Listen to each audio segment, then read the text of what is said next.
All right, let's get started. The first thing we're going to look at are percent problems. For example, what is 32% of 575? And there we want to round our answer to the nearest tenth. And the way that we did these is we just took what was written in English and translated it to something that was in the language of math. What is a thing we don't know? We'll call that x is equals 32%. We're going to write as a decimal. Of is multiply, 575 is just 575. And then we'll have 0.32 times 575, and that's 184. We were told to round to the nearest tenth. That doesn't need any rounding, so we're all done there at 184. Like I said, we'll probably go more quickly through these than we did the very first time. If you see something you're not sure of or you have questions, please make sure you ask them. Raise your hand, type in a question, turn your microphone on, whatever you need to do to kind of slow me down and keep me on a pace that's comfortable for you. For the second one, 54 is what percent? And for this one, we kind of remember that percent is in there so that when we get to our answer, oh yeah, it needs to be a percent of 236. Here we have to do a little bit of algebra because we need to get the x by itself. We're going to divide by 236 on the right, which means we also divide by 236 on the left. These cancel, leaving just the x. And on the left-hand side, we'll have 54 divided by 236, which is 0.22881. That keeps going, but that's probably enough decimals for me to scribble down right now. And this is the part where I go, okay, that's a decimal answer. I was asked for a percent, so I need to convert this to a percent by moving the decimal 2 places. So that's 22.881%. And then finally, this question says round your answer to the nearest tenth. So I'll find the tenths place, look 1 space to the right. Since that's 5 or bigger, we'll round it up to 22.9%. On the exam, it would probably say don't use a percent symbol, and essentially that's because do you put a space in or do you not put a space in, and it's just a lot of ways that it'd be hard for Canvas to grade it. So it'll probably tell you not to use a percent symbol, but that would be the answer we'd be after, is the 22.9. Counting. The fundamental principle of counting tells us to find the number of choices there are for each stage in the problem and then multiply those together. And that's what we're looking at here, is the idea of the fundamental principle of counting. A license plate consists of 3 numbers followed by 2 letters. And you don't have to do this, but I kind of like to number, letter, make a little note to myself that that's what my license plate looks like. And then it says the letter I can't be used. So I have this special instruction here. The letter I can't be used, probably because it looks like a 1. So we don't have all 26 letters to work with here. The first question I'm given says, how many of these license plates are possible? And just as a reminder, it's number, letter. Well, for numbers, I can use any number in that first spot. How many choices are there for each stage? Multiply those together. I have 10 different numbers I can use, 1 through 9 and 0. So there's 10 possibilities. There are 10 possibilities for this number, 10 possibilities for this number. When I get to letters, excuse me, there are 26 letters in the alphabet, but I can't use I, so that means I have 25 to pick from, and I have 25 to pick from here. Find the number for each space, multiply those together. We'll have 10 times 10 times 10 times 25 times 25, and it looks like 625,000 different license plates would be possible if they were set up that way. Question at the bottom says how many are possible without repetition? So we're still doing number, letter. We still can't use the letter I, but this time we can't repeat. Now I can use any number I want in that first spot. There's 10 possibilities. In the second spot, I don't know what number I've used here, but I know that I've used one of them. So I don't have all 10 to pick from anymore. Now I only have 9 to pick from. Following that same logic, now I've used 2 numbers. So I don't have 10 to pick from, I don't have 9 to pick from, now I have 8 to pick from. With the letters, I have all 25 available, just can't use that letter I. And then I've used one letter, so I don't have 25 to pick from anymore, I have 24. If any of that is, you're not sure where those numbers came from or why we changed them, please ask me. And we'll multiply those together to figure out how many of license plates would be possible without repetition. Multiplying all those together, 432,000. We would expect that number to be smaller since we're not allowed to repeat. So there's going to be things we could use when we were allowed to repeat that we're not allowed to use now that we can't.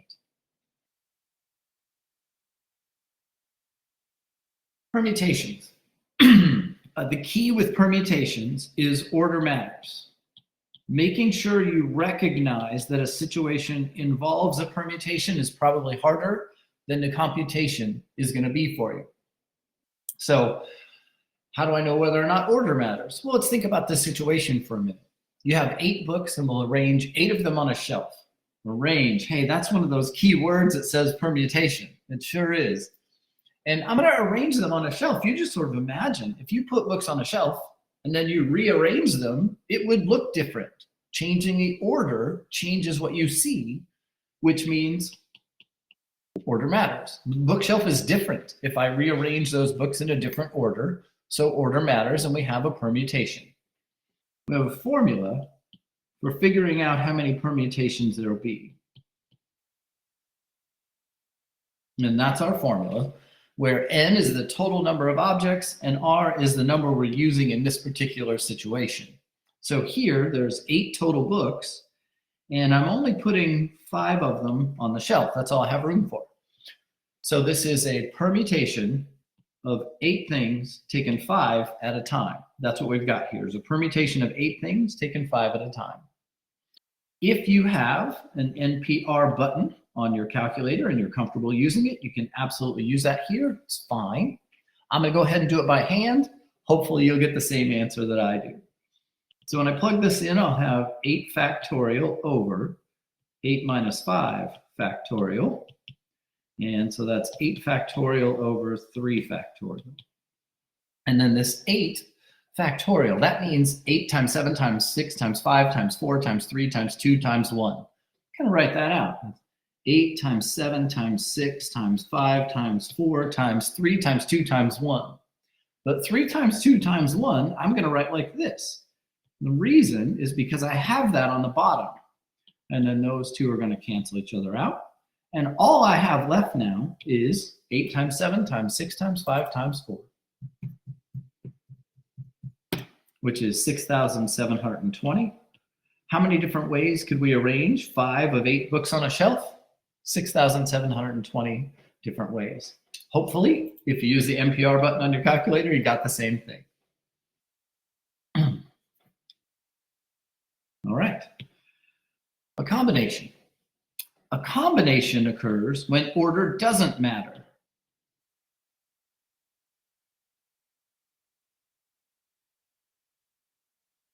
Meaning, it doesn't matter if you're first, second, or last. It's the same. There are 12 students in a class, and 5 of them will be chosen to clean the room. There's a key word in there, chosen, that lets us kind of have a pretty good idea that it's combination, but we're just going to choose the students to clean the room. The first person chosen to clean the room, and the third person, and the 5th person, it's the same. Order doesn't matter here, because if you're the first person chosen to clean the room, same thing as being the last person chosen to clean the room, you still have to clean the room. So order doesn't matter. We have a formula for combinations, which is this.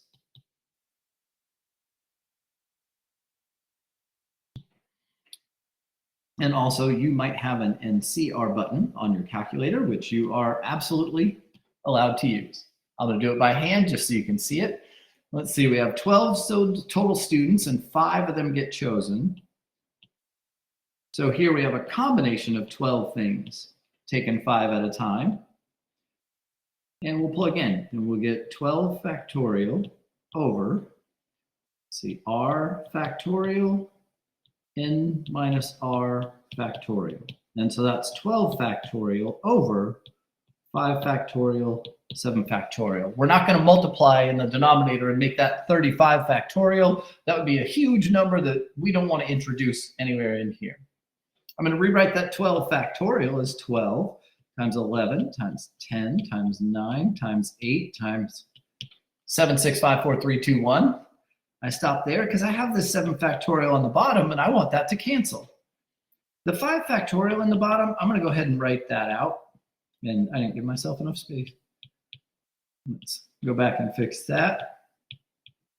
There we are. At this point, those 7 factorials cancel each other out. So I've canceled 7, 6, 5, 4, 3, 2, 1 in the numerator with 7, 6, 5, 4, 3, 2, 1 in the denominator.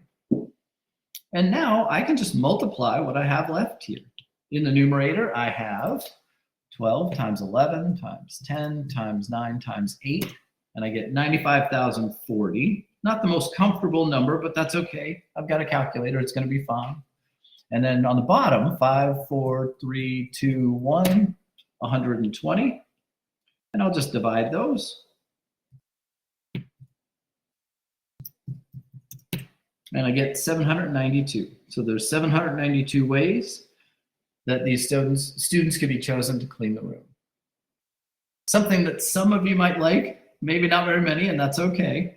If I were to do this, I wouldn't multiply all these together to get 95,040. I wouldn't multiply all these together to get 120. Instead, when I got to this point, I'd start canceling stuff. Dividing by 1 won't do anything, and then 2 times 5 will get rid of the 10, and 3 times 4 will get rid of the 12, and now all I have left is 11 times 9 times 8. And when we do 11 times 9 times 8, sure enough, 792. Same answer. That avoids bringing this big number into things, and the whole division step gets eliminated because I was able to cancel a whole bunch of stuff. Again, if you have an NCR button and you want to use it, it's completely fine.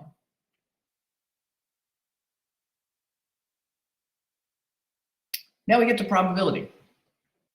We started out with very simple probability, and the most important thing about probability is that probability is going to equal successes over outcomes.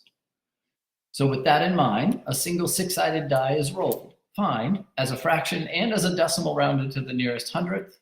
We're going to do that both ways because I want you to be able to write probabilities as fractions. I also want you to be able to write them as decimals. You might see some of each. So make sure you're comfortable doing it both ways. We're supposed to find the probability of getting a 2. So I'm just rolling a single 6-sided die. That's all I'm doing here. And that means there's going to be 6 outcomes. And of those outcomes, there's only one of them that's a 2. So 1 success out of 6 outcomes. So the probability of getting a 2 is 1/6. If I was going to write that as a decimal, I'll just do the division there. This is 1 divided by 6. So we'll do 1 divided by 6. And when I do that, I get 0.166666666. And that keeps going. If I was going to round this decimal to the nearest hundredth, I'll find the hundredths place with 1 space to the right. That's 5 or bigger. So we round this up to 0.17. So as a fraction, our answer would be 1/6. As a decimal, it would be 0.17. Let me know if you have questions on anything we're doing. At the bottom, it says, what's the probability of getting an even number? We have to know what an even number is. That would be 2, 4, and 6. So let's see, there's 6 outcomes, and 2, 4, and 6 would be successes. There's 3 successes and 6 outcomes. This answer is just fine. You don't have to reduce the fraction if you don't want to. You can, if you want to, reduce it to 1/2, but you can leave it as 3/6 if you want. And then as a decimal, 1 divided by 2, we're just going to get 0.5. It said round to the nearest hundredth. If you were to put 0.50, that would be fine. That is the same answer as this. Canvas would recognize both of those as being correct.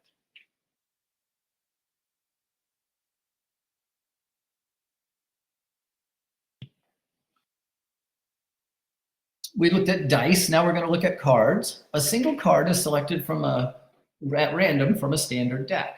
Find the probability of getting a card that is black and a 7 Probability of getting a card that is black or a 7. Here, the words and or have different meanings, and we want to make sure that we're comfortable with those. For and, both things have to happen. So in order to have a success here, I need a card that is a black and it is also a 7. So when I go to figure out my successes, I need to have that in mind, that the word and means I need both things to happen. Probability is still successes over outcomes. So I'm going to have 52 outcomes, all the cards in the deck. And now I just need to figure out how many successes I have. Well, let's see. There's 4 7s in the deck. Get away from colors here. 7 of hearts, 7 of diamonds, 7 of spades, and 7 of clubs. Well, the only ones that are successes for me, though, are cards that are black and a 7. The hearts are red, the diamonds are red, spades are black, clubs are black. So these two right here would be the only successes I have. The 7 of spades, 7 of clubs. So I have 2 successes and 52 outcomes. So the probability of getting a card that's a black and a 7 is 2 out of 52. Down at the bottom, now we need a card that is a black or a 7.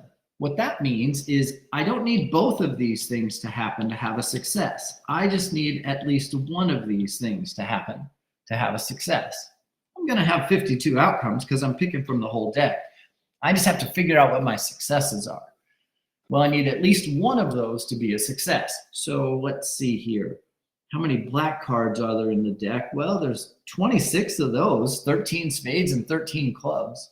How many 7s are there in the deck? Well, there's 4 of those. And so it would be real easy to say, well, then there must be 30 successes, but we have to be careful here. We don't want to count something twice. In this 26, we've counted every black card that's in the deck. Over here, we've counted all of the 7s. Well, what we've done is we've counted the 7 of spades and the 7 of clubs twice, and we don't want to do that. So instead of thinking of this in terms of there are 26 black cards and then 4 7s in the deck, instead of thinking of it that way, I think, how about there are 26 black cards in the deck. I've got all those. Now I just need to throw in the 7 of hearts and the 7 of diamonds because I haven't counted those yet. So I have 26 black cards. I have 2 other 7s that I haven't gotten to yet. So I wind up with 28 total successes, 28 successes, 52 outcomes. So the probability of getting a black or a 7 is 28 out of 52. Key thing I want to really emphasize here is when you look at this problem and you look at this problem, there is not much that's different in there. The only thing that's different is the word and instead of the word or, but the answer is very different. So make sure you're comfortable with what and means and also what or means.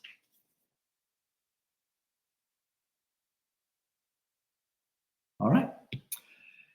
Probability from a table. This went really well when we talked about it. We are being given a table of information over here about boys and girls and how they get to school. Do they go in a bus or in a car?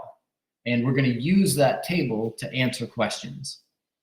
One person from this group is selected at random. So we have all their names in a hat and we're going to pick one name out. And the question says, what's the probability? The name that we get is a girl. Well, the first thing we're going to need is the total because that's going to give us our number of outcomes. And so we're just going to add them all together. I have 9 plus 5 plus 3 plus 8. There are 25 total students. And so the total number of outcomes is 25, that's for sure. And now we just have to find our successes. And our successes for girls, well, there's 3 that ride the bus. There's 8 that take a car. So there's 11 girls altogether. So the probability of selecting a girl is 11 out of 25. Probability of getting somebody who rides the bus. Well, we know there are 25 total students. How many ride the bus? Well, there's 9 boys that ride the bus and 3 girls that ride the bus. So altogether, there are 12 students who ride the bus. So the probability of picking a student who rides the bus is 12 out of 25. And then finally, this one's a little more specific. What is the probability of getting a boy who rides in a car? We still have 25 total outcomes because we could pick any of the students. But we need a boy who rides in a car. That's just these 5 students right here. So 5 out of 25. We have 5 successes, 25 outcomes. So that's our probability, 5 out of 25. Like I said, probability from a table went really well when we did it the first time. You might not have questions there, and if you don't, that's totally fine. Simulations. Simulations were where we had some sort of scenario that we didn't really want to do the experiment. Instead of actually doing the experiment, we used a random number table to do the experiment for us. Here's an example of that. According to the city, a certain stoplight is red 70% of the time. You're going to drive up to this stoplight every day for the next week. If we were going to conduct a simulation using a random number table to determine the number of times that the light will be red, how many digits would you assign to red? So one of the things you might have found when we did simulations is depending on where you start in the random number table, your answer might not be the same as somebody else's. That makes it very hard for me to ask a simulation question with a right or wrong probability on an exam.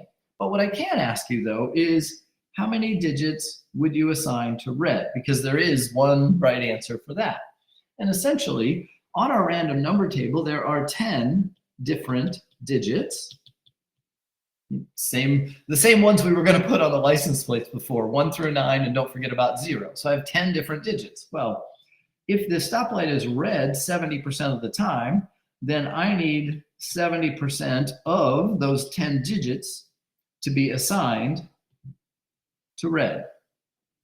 And well, you could turn that into a percent problem if you want to, but most of you can probably see that, okay, if it's going to be 70% red, then I want red to be 7 of my 10 digits. Don't overthink this, and I won't have you perform a simulation because there's no way to know where you're going to start in the table. I could give you a table and say, make sure you start in this location. That seems like a waste of exam time to me, versus if you could figure out how many digits to assign, I'm pretty comfortable that you could perform a simulation. And that's what we'd go with for the type of question. Successive events. This is where we have one event, and then afterwards we have another event. Very reminiscent of the fundamental principle of counting. We're going to find the probability of the first thing, find the probability of the second thing, and then multiply those together. So here, a jar contains the following marbles: 7 red, 2 orange, and 3 green. And what we want to do is find the probability of getting orange followed by green. And we're doing this with replacement. What that means is after I pick out that orange one, I put it back in, mix them all up, and now I need to pick out a green one. Okay, well, probability is successes over outcomes.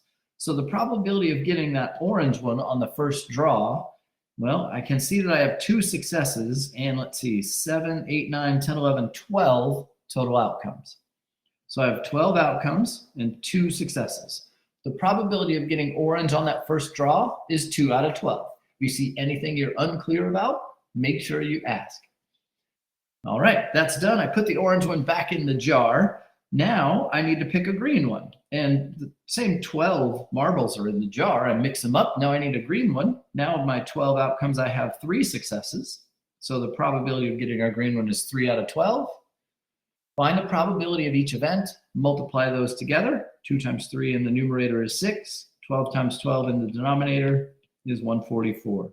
That fraction could be reduced to what, 3 out of 72? Maybe even further than that. Yeah, I think it would. I can't do it in my head. But you don't have to reduce it. You can leave it as 6 out of 144. On the bottom here, same scenario, except this time we're looking for green followed by red without replacement. What that means is after you've picked that first marble out and it's green, you don't put it back in for the second draw. And so the probability of getting green on the first draw, well, let's see, there's 3 greens out of 12 total marbles. And now when I go to pick the second marble, because I'm doing this without replacement, there are only 11 marbles left in the jar. I picked a green one, I left it out. All 7 reds are still in there though. So the probability of getting red here is 7 out of 11. Find the probability for each event, multiply those together. 3 times 7 is 21. 12 times 11 is 132. And I don't know if that'll reduce or not. I don't need to fool with it. 21 out of 132.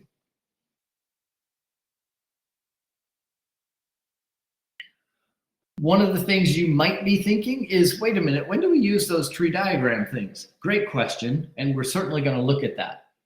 We use tree diagrams when we're not looking for a single specific event. Here, this is orange followed by green. That is extremely specific. It's orange and then green. So I don't need a tree diagram to answer it. I can just find the probability for each event, multiply those together.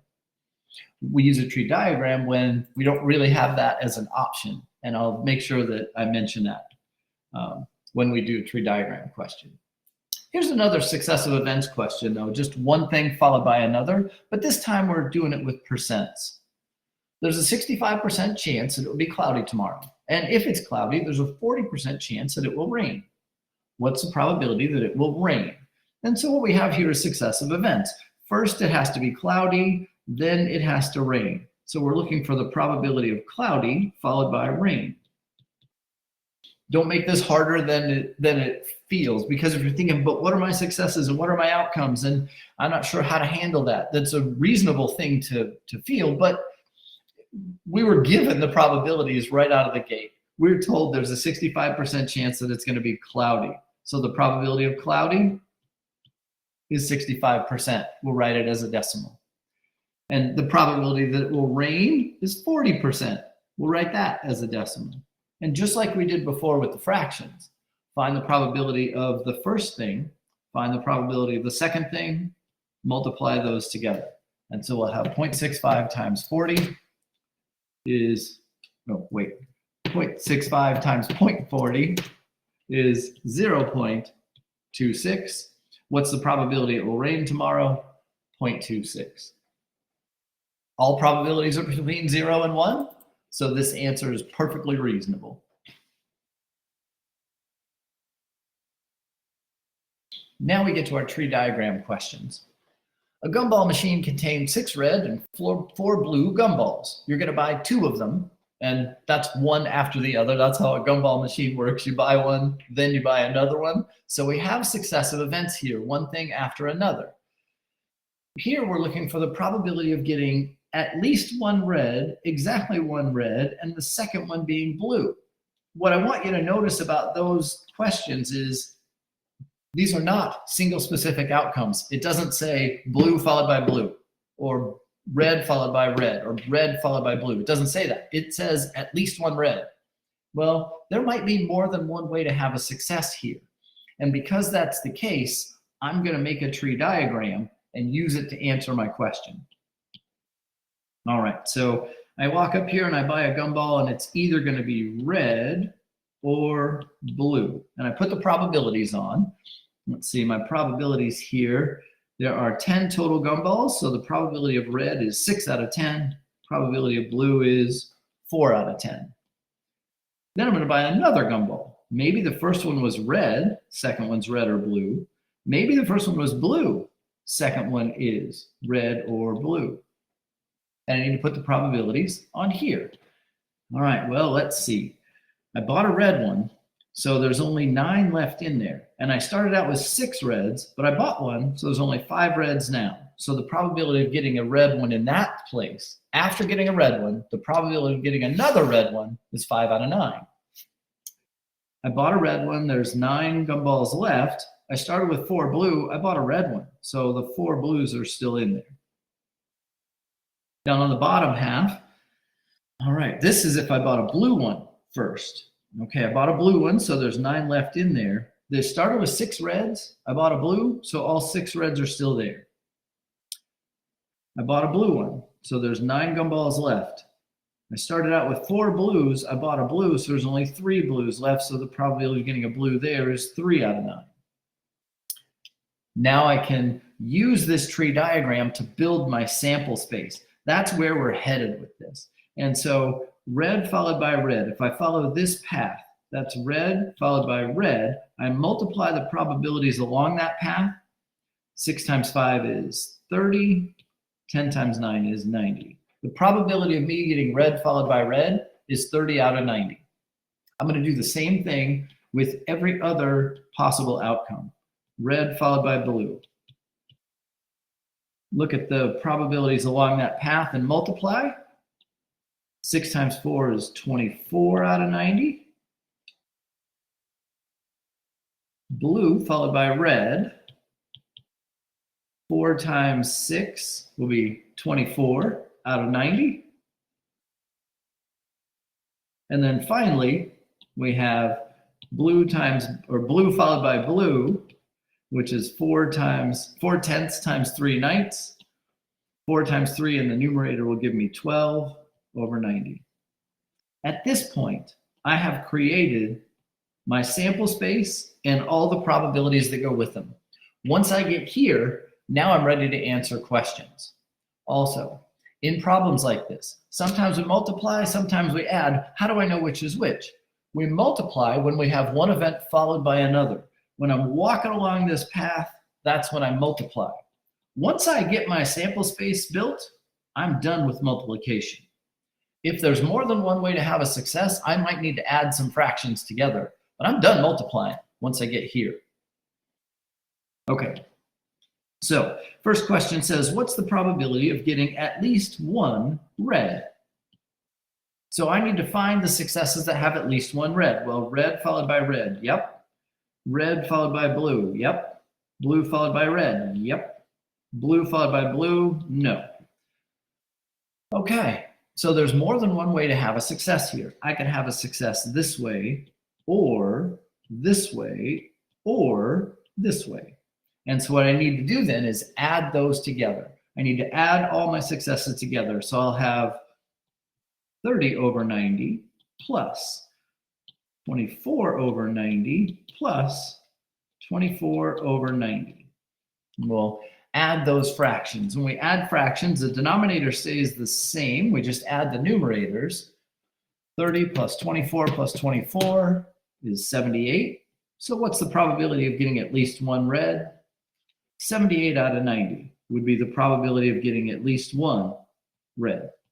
So if you had a kid who really, really wanted a red one, you could feel pretty good about the chances that you'd get one. Not for sure, but pretty good, 78 out of 90. Same idea is going to be used with the other questions. Exactly one red. So now we need one red, no more, no less. So here, 2 reds. Well, that's no good. I need exactly one. I have a kid who wants a red and a kid who wants a blue. Red followed by blue, that's exactly one red. Blue followed by red, that's exactly one red. Blue followed by blue, that's no good. So I can have a success this way or this way. So I need to add those together. 24 out of 90 plus 24 out of 90 would be 48 out of 90 is the probability of getting exactly one red. These may be some of the most challenging questions you'll see on the exam. So if you have any questions about these as we go through them, please don't hesitate to ask. Last one. What's the probability the second one is blue? Well, we look at our sample space. Red followed by red. Nope. Red followed by blue. Second one's blue. Yes. Blue followed by red. Second one's red. No. Blue followed by blue. Yes. Second one's blue. So I could have a success this way or this way. So I'll add those together. 24 plus 12. Probability the second one is blue is 36 out of 90.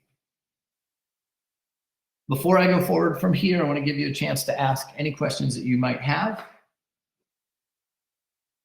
about tree diagrams or any of those questions we just did. All right, fantastic. Expected value. With expected value, we're talking about what's going to happen over the long run. And here, a jar contains 5 blue, 4 red, and 11 white marbles. And the outcomes, you walk up and you play this game. You pick a marble out. If it's blue, you win $5. If it's red, you lose $1. And if it's white, you lose $4. And the idea here is, what is the expected value of picking one of these marbles? The way we're going to go about an expected value question is we're going to set up our results and the probabilities that go with them. So our results here, I could win 5, I could lose 1, or I could lose 4. And the probabilities that go with those depend on me picking out a marble. So I guess I'm going to need to know the total because that's going to be my outcomes. 5 and 4 is 9 and 11. There's 20 total marbles. All right. So the probability that I win $5, which means I picked probability that I win $5, which means I picked a blue marble. There are 5 blues out of 20 total, so that probability is 5 out of 20. You might think, hey, could I reduce that to 1/4? You could, but my suggestion is leave it with 20 in the denominator. We're going to want our probabilities to have the same denominator because we're going to have to add them later on. So let's just leave that 20 right there where it sits. The next thing is I could lose $1. That would happen if I pick a red marble, and the probability of that is 4 out of 20. And then finally, the last thing that could happen is that I could lose $4. That happens if I pick a white one, and the probability of that is 11 out of 20. All right, now we're going to use the formula for expected value to find the expected value for picking a marble here. And what the formula for expected value tells me is that 5/20ths of the time, I'm going to win $5. 4/20ths of the time, I'm going to lose $1. And 11/20ths of the time, I'm going to lose $4. Now we just need to simplify and we'll have it. You don't necessarily have to rewrite these as fractions, but it may help you when you go to multiply. That's up to you. And now we have, let's see, numerator times numerator, that's 25 over 20 times 1 is 20. 4 times -1, the negative is important. That's -4 over 20. 11 times -4, that's -44 over 20. And now we can add these together. Let's see, we have 25 plus, how about 25 minus 4 minus 44? And I get -23 over 20. Kind of a weird, ugly answer, but expected value is always going to be written as a decimal. We're talking about winning and losing money here. So turning that into a decimal, we'll do -23 divided by 20, and I get -$1.15. So what's the expected value of picking a marble? We expect a player to lose $1.15 per play over the long run. In one play, you can't lose $1.15, but over the long run, we would expect a player to lose $1.15 per play. That's what the expected value tells us. The last type of probability we looked at was binomial probability. We used Pascal's triangle over here. If you need Pascal's triangle on the exam, it'll be given to you, so you don't have to write that down. And the way we use Pascal's triangle is, well, a family wants to have 5 children. What's the probability of them having 4 boys and 1 girl? And what we do then is we go to Pascal's triangle, and because they're going to have 5 children, we look at row 5. And that has 1, 5, 10, 10, 5, 1. And what these represent are the number of ways that they can have, starting on either the left or the right. You can label them how you want. Binomial probability went great for us as a class, so I won't belabor the point here. But there are 5 children. So if they have 5 boys, 4 boys, 3 boys, 2 boys, 1 boy, and no boys. This is the ways that that could possibly happen, to have those number of boys. And then along with that, if you have 5 boys, then you've got no girls, 1 girl, 2 girls, 3 girls, 4 girls, 5 girls. And then we fall back to, hey, this is a probability question. Probability is about successes over outcomes. Well, if I add all these together, that's going to give me my total number of outcomes. So we'll do that. Let's see. 1 plus 5 plus 10 plus 10 plus 5 plus 1. 32 total outcomes. So they're going to have 5 children. There's 32 different ways that can happen. Now I want to find my successes, and that's 4 boys and 1 girl. Well, I just look for that label. It's right here. So there are 5 ways to have 4 boys and 1 girl. And so the probability of 4 boys and a girl is 5 out of 32. Those 5 ways of having 4 boys and 1 girl is the girl could be first, second, third, fourth, or fifth. That's the 5 different ways. We don't need to write all 32 of these ways down. That's sort of the beauty of Pascal's triangle. This question said 4 boys and 1 girl. Another type of probability question that uses Pascal's triangle throws the words at least in there. So it's important to know what at least means.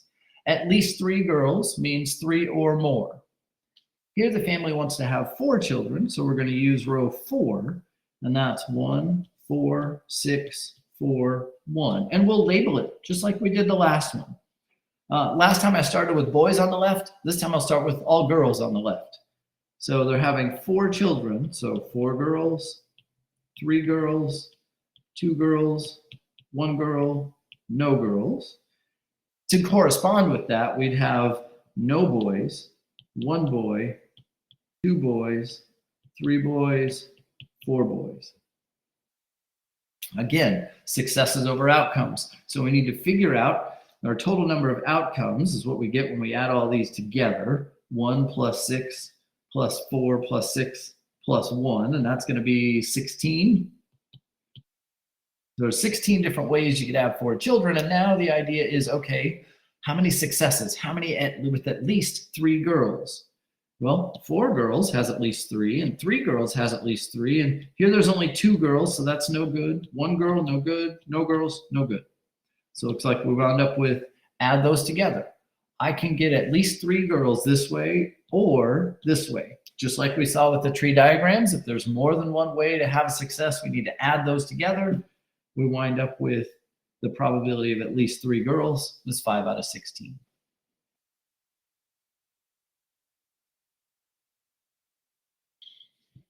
Okay, that finishes off probability. Now we get to talk a little geometry. Before we start talking about these polygon definitions, I just want to sort of mention that there were a lot of definitions associated with geometry. We had definitions related to polygons, quadrilaterals, triangles, and some certain types of angles. Make sure you're comfortable with those definitions. Equilateral, isosceles, scalene, acute, obtuse.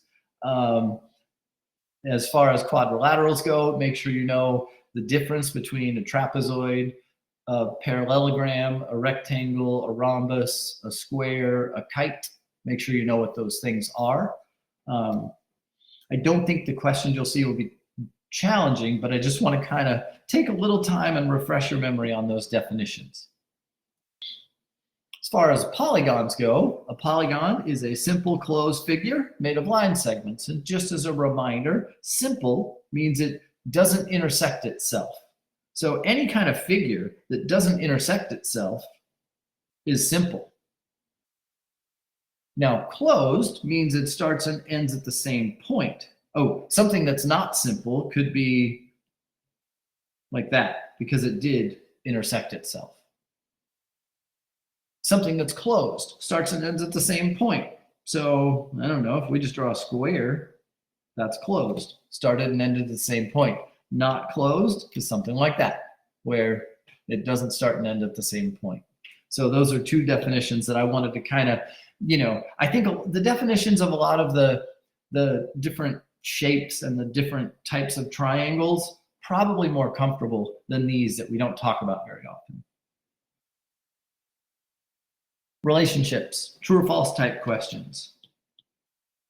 True or false on the surface feels like it ought to be easy, but not always. All parallelograms are rectangles. The way that I want you to approach a problem like this is to see if you can find a counterexample. If you can find one counterexample, then you can say false and be confident in it. In working to find a counterexample, you might convince yourself that, oh yeah, it's true. I can't find a counterexample. I'm never going to find one, so this is true. All parallelograms are rectangles. So let's see. I'm going to try to draw a parallelogram that's not a rectangle. Let's see if I could do that. Parallelogram means that both pairs of opposite sides are parallel. So yeah, that qualifies. And the one I drew there, that's not a rectangle. So all parallelograms are rectangles. That means every single time, no exceptions. No, that's false. And right here is my counterexample to convince you that I have to be right. On the bottom, it says all squares are rhombuses. All right, all squares are rhombuses. I'm going to try to draw a square that's not a rhombus. That would be my counterexample. So I'll draw a square and go, well, wait a minute. All four sides are the same length in the square, so that's a rhombus. What if I draw it bigger? All four sides are the same length in a square, so that, you know what, every time I draw a square, it's going to be a rhombus. All squares are rhombuses. That's true. The idea of looking for a counterexample, depending on what gets thrown your way, is how we'll answer these types of questions. Similarly, we use the same approach with triangles. Every equilateral triangle is acute. All right, I'm going to look for a counterexample. Can I draw an equilateral triangle that's not acute? Got to know what acute means. Acute means all the angles are less than 180. All right. So I'll draw an equilateral triangle. Equilateral means they're all the same, so they're all 60. You know, that's acute. What if I draw a bigger equilateral triangle? In the equilateral triangle, they're all going to be 60. You know, every time I draw an equilateral triangle, they're all going to be 60, which means it has to be an acute triangle. So every equilateral triangle is acute. That's true. All isosceles triangles are scalene. Okay, got to remember what scalene means. Scalene means none of the sides are the same length. Well, wait a minute. Isosceles means that two of them have to be the same length. So all isosceles are scalene. That doesn't even make sense. This means at least two sides the same length. This means no sides the same length. So absolutely not. All isosceles triangles are scalene. Definitely false. Easy to find a counterexample. Make sure you're confident in those definitions, because if you know the definitions of all the words, it makes these types of questions much easier to handle.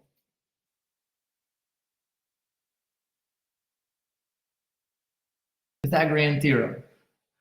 The way that I talk about Pythagorean theorem is leg squared plus leg squared is hypotenuse squared.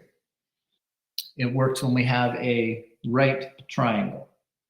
Find the missing leg of a right triangle with one leg 8 feet long and a hypotenuse of 14 feet. You don't have to draw a picture for these types of questions.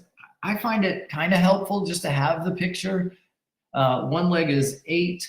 The hypotenuse, which is the longest side, is 14. And I'm looking for the other leg. Okay, now I can see what I'm working with here. And Pythagorean theorem, leg squared plus leg squared is hypotenuse squared. We'll simplify those exponents and have x squared plus 64 is whatever 14 squared is, 196. But now we've got to do a little algebra. Just as a refresher, I'm trying to get x by itself, so I want this term by itself, so I'm peeling that from the outside in, which means I'm going to get rid of that 64 by subtracting 64 from both sides. Those cancel, leaving me with x squared, and 196 minus 64 is 132. To make squaring go away, I'm going to take the square root, because square root and squaring cancel each other out, leaving just the x. But if I square root the left, I also square root the right. Square root of 132 is 11.4891. And here I was told to round this to the nearest hundredth. So we'll find the hundredths place with one space to the right. That's 5 or bigger, so we'll round that up to 11.49. How big is this leg over here? 11.49 feet. You wouldn't put the feet, you'd just answer with the 11.49.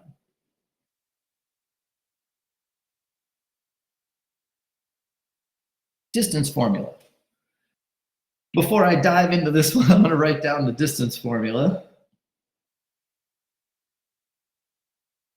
And that's x2 minus x1 squared plus y2 minus y1 squared.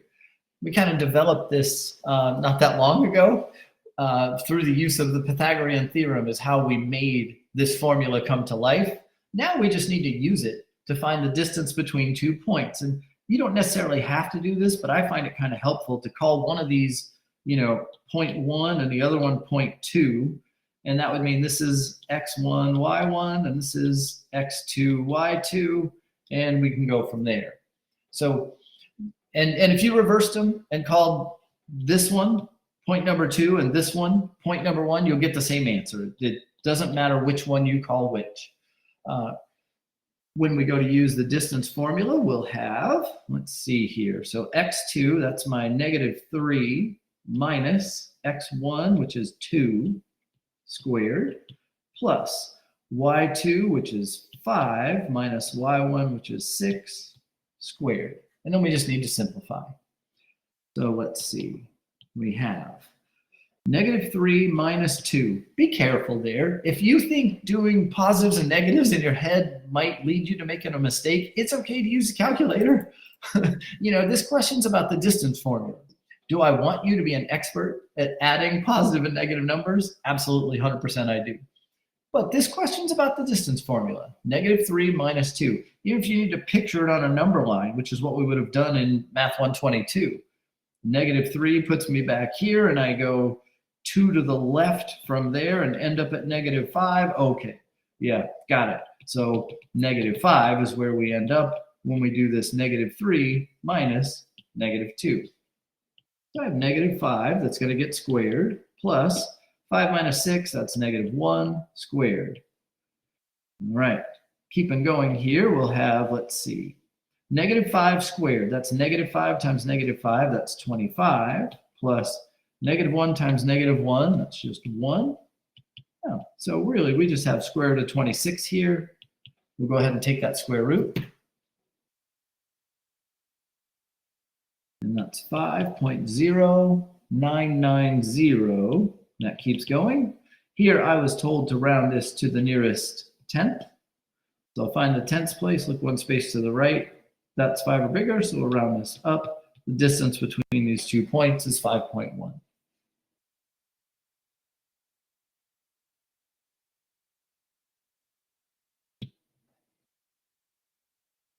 We're not quite at the end, but we can see it from here. Finding angle measures. Find the measure of angle CAB. The first thing you have to do is recognize that angle CAB is this one. It goes from C to A to B. So this is the angle that we're looking for the measure of. Now we need to figure out how to get there. The tools we used were complementary, add to 90, supplementary, add to 180, a straight angle is 180, vertical angles are equal. Seems like there's one more that's just not popping in my head right away. That's okay. Here, what we're going to do is, as I look at this, let's see, that's 130. If I keep going to here, that makes a straight angle, so that's 180. So that means that this angle here plus this 130 have to make 180. So this angle down here is 50. And there's a right angle over there. Oh, that's the third one. The 3 angles of a triangle add up to 180. So I have this triangle here, triangle ABC. And if I know this is 50 and I know this is 90, then 50 plus 90 plus the one that I'm looking for has to make 180. So let's see, 50 and 90, that's 140. Plus the one I'm looking for has to make 180. Subtract 140 from both sides. X has to be 40. And so the measure of angle CAB is 40. Some of you might have done the arithmetic differently there. You might have said, well, if this is 90, then the other two have to add to 90. So if this is 50, then this has to be 40. Totally fine. Absolutely fine.